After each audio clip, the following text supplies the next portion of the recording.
A argumentação da carta aos Hebreus. Contaminação e purificação.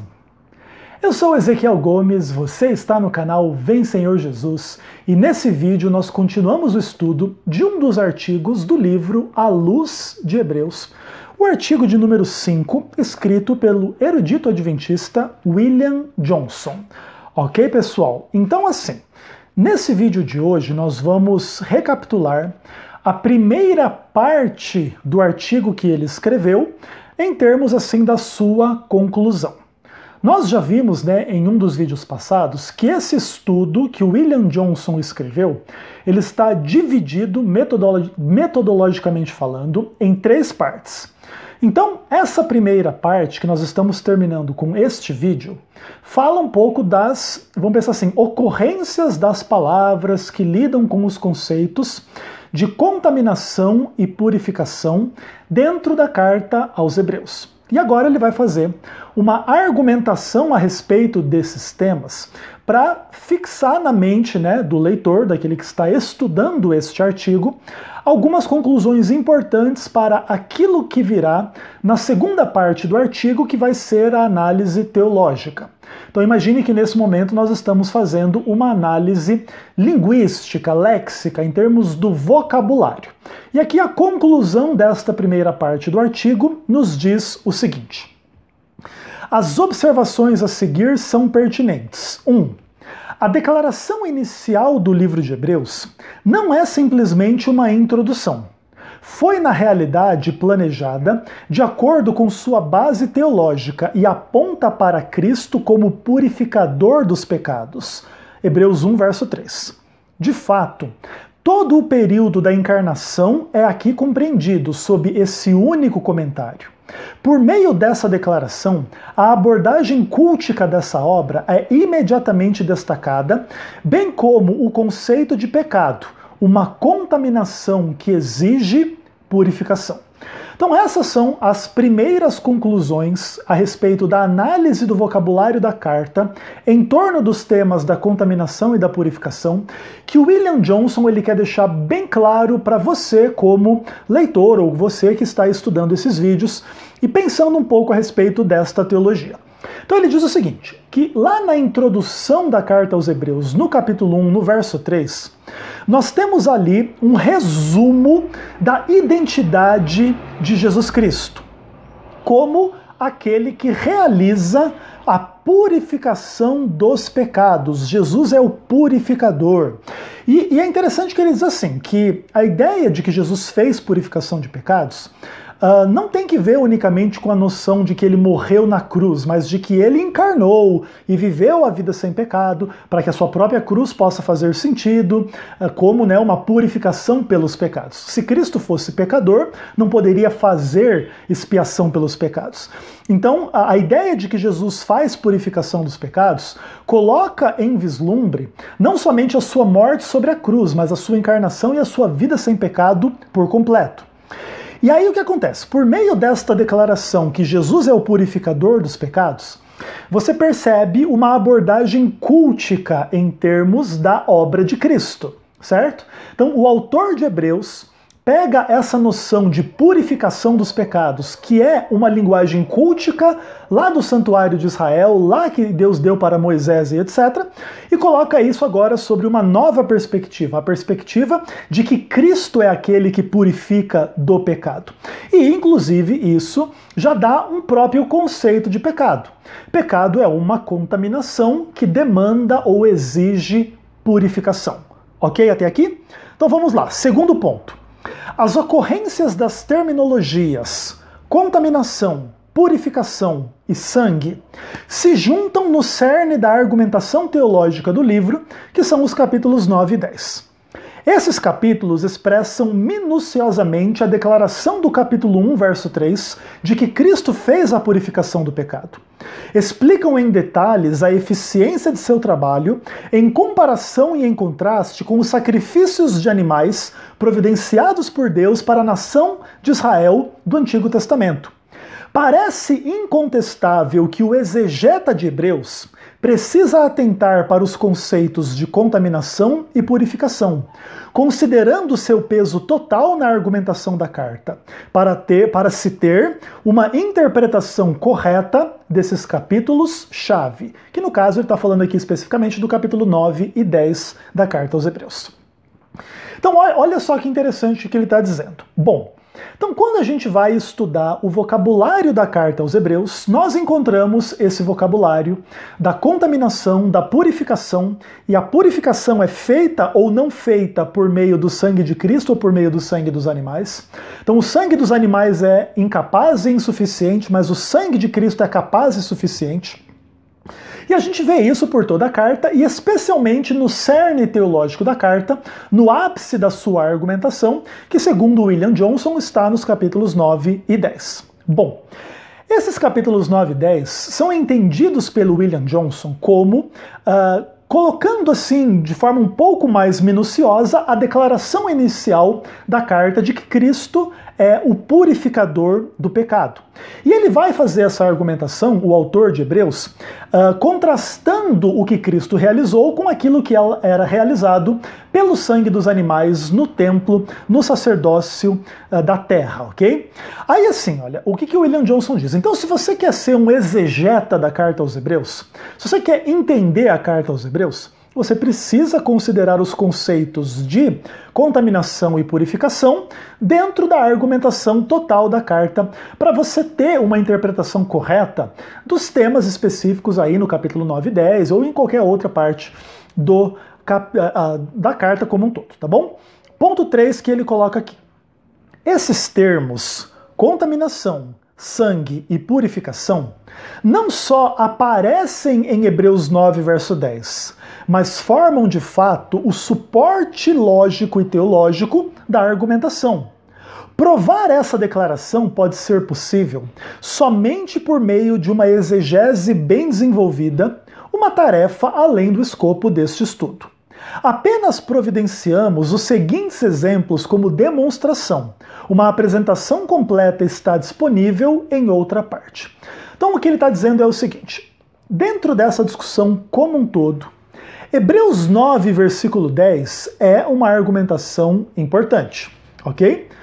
Diante disso, ele fala o seguinte: os termos que aparecem ali em Hebreus 9 e 10, em torno de contaminação, de sangue e de purificação, formam o suporte lógico e teológico da argumentação da carta aos Hebreus. Mas claro, se ele for ter que demonstrar isso, ele vai ter que fazer uma exegese bem minuciosa do texto, e não é isso que ele realiza nesse artigo. Inclusive ele diz, né, que uma apresentação completa está disponível em outra parte. E aqui está apontado para uma nota de rodapé, dentro desse contexto aqui, que é a nota de número 17. Onde ele aponta para o trabalho, né? Contaminação e expiação no livro de Hebreus, que é um trabalho que foi escrito pelo próprio William G. Johnson. Se eu não me engano, inclusive, essa é a tese doutoral dele, mas eu não tenho certeza. Mas esse é um trabalho que ele fez.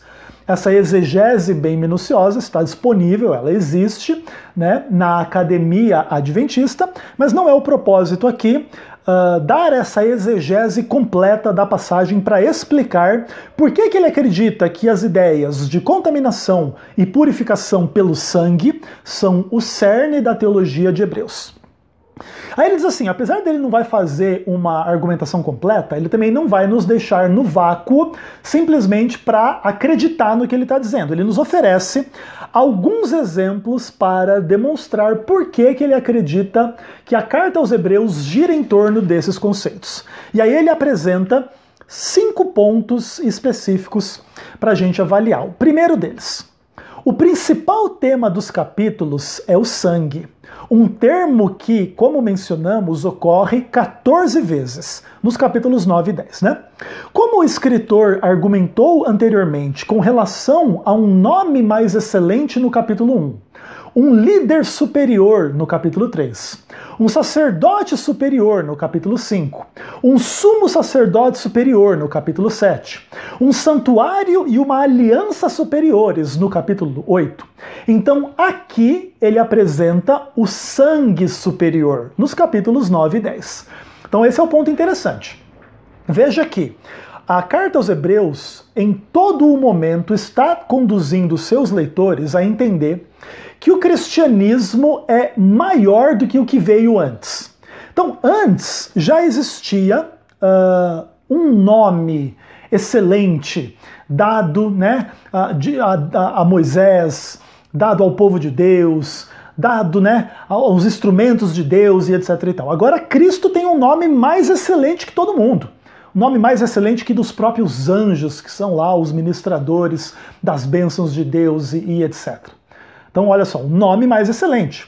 Também nós temos no cristianismo um líder maior do que Moisés. A carta aos Hebreus vai fazer esse argumento. Olha, Moisés era um homem fiel lá na casa de Deus, mas Jesus é maior do que Moisés. Também você tinha, né, todo um sacerdócio instituído desde Arão no meio do povo de Israel, mas Jesus é um sacerdote maior do que Arão. Agora, no meio dos sacerdotes do povo de Israel tinha o sumo sacerdote. E Jesus é um sumo sacerdote celestial maior que qualquer sumo sacerdote da terra. E é assim que a carta aos Hebreus vai constantemente nos chamando a atenção para a superioridade do cristianismo. E aí, quando chega no capítulo 9 e 10, vai contrastar o impotente sangue dos animais com o potente sangue de Jesus Cristo. Segundo ponto, para ele dizer que esses pontos são fundamentais na questão do livro como um todo. A argumentação que à primeira vista muda do sangue no capítulo 9 para o tema do sacrifício no capítulo 10, retoma o tema sobre o sangue em sua síntese no capítulo 10, no versículo 19 e no versículo 29. Então aqui ele está querendo dizer o seguinte, para mostrar a centralidade do que ele está dizendo em termos dos temas contaminação, sangue e purificação, ele demonstra que se fala muito de sangue no capítulo 9, muito de sacrifício no capítulo 10, mas quando vai fazer a conclusão do capítulo 10, o tema do sangue ali está presente. Então a ideia de que existe um sangue que nos purifica do que nos contamina por causa dos nossos pecados é um tema fundamental na carta aos Hebreus. Terceiro ponto importante para a argumentação do William Johnson. As três afirmações, entre aspas, não sem sangue, que acontecem no capítulo 9, verso 7, verso 18 e verso 22, salientam a função do sangue no pensamento do autor. Então é muito importante entender isso, que não existe purificação sem sangue. Lá no Antigo Testamento tinha o sangue dos animais e agora tem o sangue de Jesus Cristo. Mas sem sangue não existe purificação. Quarto ponto. A estrutura lógica da carta aos Hebreus dentro do cerne aí no capítulo 9 e 10 é o seguinte. A regra do sangue, ou seja, sem derramamento de sangue não há expiação pelo pecado. O axioma subjacente a todos os sacrifícios, seja no Antigo Testamento ou no Novo, ou seja, a regra do sangue é esta identificação de que sem derramamento de sangue não há remissão de pecados. Segundo ponto, existe a ideia, dentro da lógica do autor de Hebreus, da definitiva inadequabilidade do sangue do animal para resolver o problema do pecado. Então, o autor de Hebreus ele diz, por que Jesus tem que derramar o seu sangue? Porque não é pelo sangue do animal. O sangue do animal é incapaz de fazer aquilo que o sangue de Cristo faz. Então ele já pressupõe, dentro da lógica do autor de Hebreus, que o sangue dos animais não resolvia o problema do pecado. E, por fim, comparação e contraste. A limitada habilidade do sangue animal é contrastado com a habilidade superior do sangue de Cristo para uma purificação efetiva. Então essa é a lógica da carta aos Hebreus. Tem que ter sangue, mas não pode ser sangue de animal. Tem que ser o sangue de Cristo. E isso vai explicar a relação entre Antigo e Novo Testamento. O Antigo Testamento proclamava que o Cordeiro de Deus viria derramar o sangue. Mas esse Cordeiro de Deus não era um animal que derramava o seu sangue, mas o próprio Deus que se encarnou como homem, viveu sem pecado e derramou o seu sangue por nós na cruz do Calvário para nos purificar do pecado. Estão conseguindo entender a argumentação da carta aos Hebreus? Simples assim. E depois, por fim, no quinto ponto, ele diz o seguinte. As inter-relações de contaminação, sangue e purificação, sendo o sangue o termo intermediário para efetivar a transição, são vistos mais claramente nos versículos 13 e 14 do capítulo 9. Essa é a passagem que sintetiza o raciocínio envolvido nos dois capítulos, no capítulo 9 e 10. Então, qual é a síntese da argumentação da carta aos Hebreus? Portanto, se o sangue de bodes e touros e a cinza de uma novilha, aspergidos sobre os contaminados, os santificavam quanto à purificação da carne, muito mais o sangue de Cristo, que pelo Espírito Eterno, a si mesmo se ofereceu sem mácula a Deus, purificará a nossa consciência de obras mortas para servirmos o Deus vivo. Então, para William Johnson, esse é o centro da argumentação da carta aos Hebreus. Assim como lá no Antigo Testamento tinha esse sangue dos animais para purificar de acordo com a contaminação da carne, agora nós temos uma contaminação na alma, e ela só é eliminada pelo sangue de Jesus Cristo, que purifica e purificará a nossa consciência das nossas obras mortas. Vai demonstrando que o sangue de Cristo ele continua sendo aplicado e continuará a ser aplicado onde quer que dele se faça sentir assim a necessidade de uma purificação, de um perdão, de uma transformação da experiência da salvação, ok? E aí ele termina dizendo o seguinte: concluímos, portanto, que as informações no livro de Hebreus sobre contaminação e purificação, tanto o vocabulário empregado como a atuação dos conceitos na progressão do pensamento do autor, requer que nos envolvamos em uma reflexão séria quanto ao significado pretendido pelo autor. Essa será a nossa tarefa na sessão seguinte. Então, o resumo do que o William Johnson está tentando dizer para nós aqui é o seguinte: de tudo isso que a gente avaliou até aqui em termos do vocabulário, da lógica, do pensamento, da retórica da carta aos Hebreus, existe uma ideia de contaminação que só pode ser purificada pelo sangue. Tudo isso envolve uma progressão de pensamento na mente do autor de Hebreus, que vai pensar sobre o sacerdócio terrestre e o sacerdócio celestial, sobre o sangue dos animais e sobre o sangue de Cristo. E tudo isso, então, deve nos envolver numa reflexão séria sobre o que o autor da carta aos Hebreus está querendo nos transmitir. E isso é o que nós vamos fazer a partir do próximo vídeo.